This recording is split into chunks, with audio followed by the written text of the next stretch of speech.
तो दोस्तों शुरू करते हैं देश और दुनिया से निकलने वाली बड़ी और ताज़ा खबरों को जानने का सिलसिला। शुरू करते हैं आज की पहली बड़ी खबर से। दोस्तों आपको याद ही होगा कि चीन एक पाकिस्तान में इंडस नदी पर एक डैम बनाने की तैयारी कर रहा है, लेकिन कुछ ऐसा हुआ जिससे देखकर ये लग रहा है कि अब पाकिस्तान में ये डेवलपमेंट वाला काम भी रुक कर रहेगा। अब आप सोच रहे होंगे कि ऐसा क्या हुआ, तो आजो आपको पूरी डिटेल से इस हादसे या खुशी की खबर से वाकिफ करवाते हैं। दोस्तों अब पाकिस्तान में डैम बन रहा है, तो अब आप ये सोच रहे होंगे कि पाकिस्तान में डैम, वो तो कंगाल है, ये कैसे हो सकता है। तो डैम बन रहा है, इसका टोटल खर्चा जो है वो 35,000 करोड़ का है और पाकिस्तान तो नंग है, उसके पास इतना पैसा कहाँ से आया।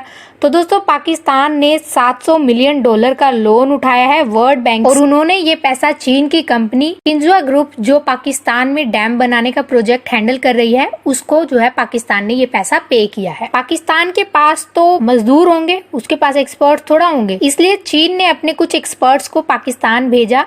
दोस्तों ये मैप में देख रहे हैं, ये इंडस नदी है और ये जो इलाका है ये पहाड़ी वाला इलाका है और यहाँ की सड़कें बहुत रिस्क वाली होती हैं।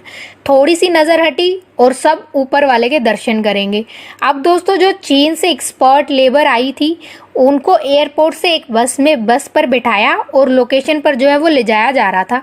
तो आप ये सोच रहे होंगे कि बस का एक्सीडेंट हो गया होगा। नहीं दोस्तों, इतनी छोटी बात थोड़ा है, आखिर पाकिस्तान है, इतने छोटे कारनामे थोड़ा करता है ये। अब दोस्तों पहाड़ी वाला इलाका है, एक रास्ता आया जहाँ एक तरफ पहाड़ था और दूसरी तरफ खाई, तो किसी ने सड़क के किनारे एक बम जो है वो छुपा दिया।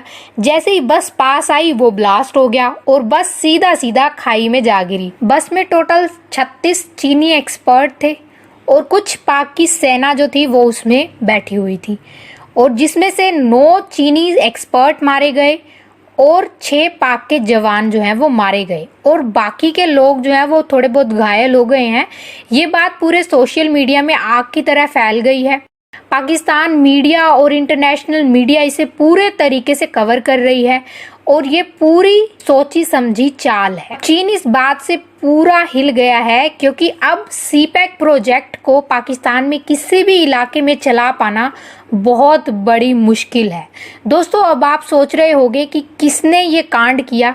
पाकिस्तान में जो तालिबान का ग्रुप है ना, वो पाकिस्तान सेना को निशाना बना रहा है काफ़ी लंबे समय से, क्योंकि ये बहुत ही अड़ियल सोच वाले लोग हैं और इनकी सोच उसी तालिबानी लोगों से मिलती है जो अफगानिस्तान में रहते हैं और ये चीनियों को बिल्कुल पसंद नहीं करते। और फिर चीन तो इन्वेस्टमेंट कर रहा है वहाँ पे, उसे कैसे पसंद करेंगे।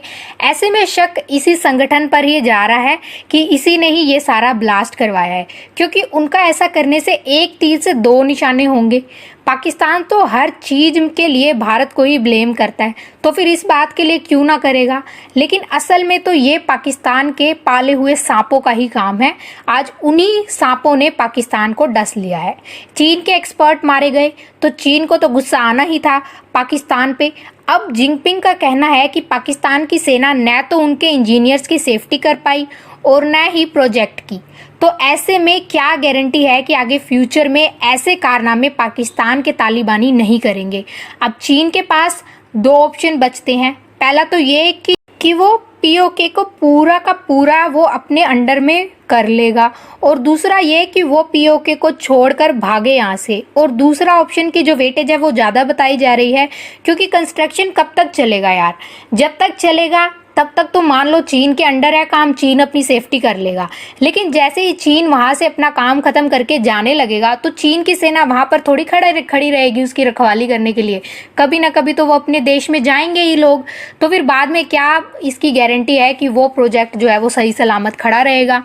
अब पाकिस्तान को ये डर सता रहा है कि जो सोचा था कहीं वही ना हो जाए और जिनपिंग कहीं पाकिस्तान के साथ अपना रिश्ता ना तोड़ दे, क्योंकि अगर ऐसा हो गया दोस्तों तो पाकिस्तान को भी पता है कि उसे सहारा कोई नहीं देने वाला। लेकिन दोस्तों ऐसा कुछ भी नहीं हुआ, बल्कि इसका उल्टा ही हुआ। आज जिनपिंग ने ये अटैक के बारे में पाकिस्तान को धमकी दी है कि जिन लोगों ने ये हमला किया है उनको पकड़ो और उन्हें बहुत ही बुरी सजा दो, ताकि कोई और हिम्मत तो क्या सोचे तक ना ऐसा काम करने के लिए। साथ ही साथ जो उनके चीनी नागरिक जो वहां प्रोजेक्ट का काम करने के लिए रहेंगे, उनकी सेफ्टी की गारंटी पाकिस्तान उनको देगा। और उन्होंने ये भी कहा है कि पाकिस्तान के लोग काफी टाइम से चीन के लोगों को निशाना बना रहे हैं और अभी तक ये नहीं पता चला है कि ये हमला किसने करवाया है। वहां के आसपास रहने वाले लोगों ने ये कहा है कि ये ब्लास्ट बहुत बड़ा हुआ था और इसमें मारे जाने वाले लोगों की संख्या बहुत ज़्यादा होनी चाहिए, लेकिन मीडिया ऐसा नहीं कह रहा है।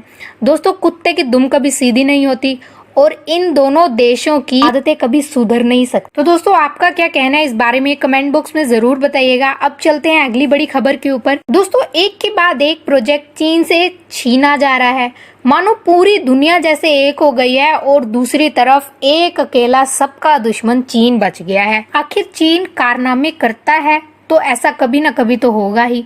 कभी चीन की यारी दोस्तों ऑस्ट्रेलिया के साथ हुआ करती थी। 2020 में ऑस्ट्रेलिया ने चीन के BRI एग्रीमेंट को कैंसिल कर दिया। यही नहीं, ऐसे कई सारे बड़े बड़े प्रोजेक्ट अब चीन कर रहा था ऑस्ट्रेलिया में। दोस्तों, प्रोजेक्ट कैंसिल करने वाला ये इकलौता देश नहीं है। चीन ने ऐसे कई देशों को निशाना बनाया है और उसका मेन गोल था कि फ्यूचर में वो इन देशों का यूज करेगा मिलिट्री बेस बनाने में। इन सब के बीच चीन काफी टाइम से भारत के चारों ओर मिलिट्री बेस बनाने के सपने देख रहा है ताकि वो भारत पर एक ना एक दिन हमला कर दे। चीन ने अपना सपना पूरा करने के लिए भारत के बगल में 2 ऐसे प्रोजेक्ट शुरू किए थे बांग्लादेश में। सोनाडियो प्रोजेक्ट, ये प्रोजेक्ट इतना चीन के लिए इम्पोर्टेंट था कि चीन ने इसके लिए $14 बिलियन इन्वेस्ट करने की तैयारी कर ली थी और बांग्लादेश की हाँ करवाने के लिए उसने जबरदस्ती अपने रक्षा मंत्री को वहां विजिट पर भेज दिया। ये आगे चलकर भारत के लिए एक मुसीबत बनता और चीन के लिए उसका सपना। इसलिए ही वो इतनी बड़ी इन्वेस्टमेंट बिना सोचे समझे करने के लिए तैयार था, लेकिन बांग्लादेश ने चीन के सपने को तोड़ दिया। उसने इस प्रोजेक्ट के लिए मुंह पर मना कर दिया और चीन को जलाने के लिए बांग्लादेश ने जापान के साथ एक एग्रीमेंट साइन कर लिया, वो भी सी पोर्ट बनाने का, और वो भी उसी जगह पर जहां चीन बनाने के सपने देख रहा था। दोस्तों, सिर्फ ये एक प्रोजेक्ट बांग्लादेश ने नहीं छीना, बल्कि रेलवे प्रोजेक्ट को भी बांग्लादेश ने छीन लिया था चीन से। अब दोस्तों, मना तो कोई भी कर सकता है, लेकिन कोई ना कोई रीजन तो देना ही पड़ता है मना करने का। तो बांग्लादेश ने इस प्रोजेक्ट के लिए कहा कि ये प्रोजेक्ट हमारे बजट से बाहर है और हम ये आगे चीन के साथ कंटिन्यू नहीं करना चाहते।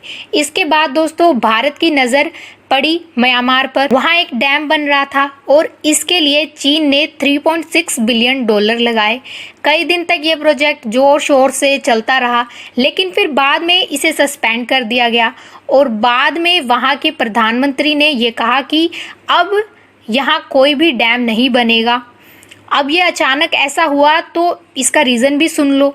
ये डैम आगे जाकर इलेक्ट्रिसिटी बनाता और म्यांमार में वैसे ही बहुत शॉर्टेज है इलेक्ट्रिसिटी की, लेकिन इससे बनने वाली 90% इलेक्ट्रिसिटी चीन के पास जाएगी और बची हुई 10% वहाँ के लोगों के पास।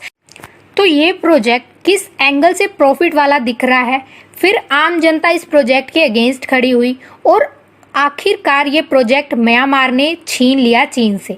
दोस्तों, चीन ने 300 डैम दूसरे देशों में बनाने का प्लान बनाया है, लेकिन प्रॉब्लम ये खड़ी हो रही है कि जहां ये डैम का प्लान आता है वहां के पब्लिक इनके अगेंस्ट खड़ी हो रही है, जिससे चीन का एटीट्यूड और पैसा दोनों खराब हो रहे हैं। सिर्फ चीन श्रीलंका में ही सक्सेसफुल हुआ है, लेकिन बाकी देश वहां की कंडीशन को देखकर अलर्ट हो रहे हैं। अब चीन के साथ आगे क्या होगा ये तो भगवान ही जाने। आपको क्या लगता है दोस्तों, कमेंट बॉक्स में जरूर बताइएगा। आज की इस वीडियो में बस इतना ही था।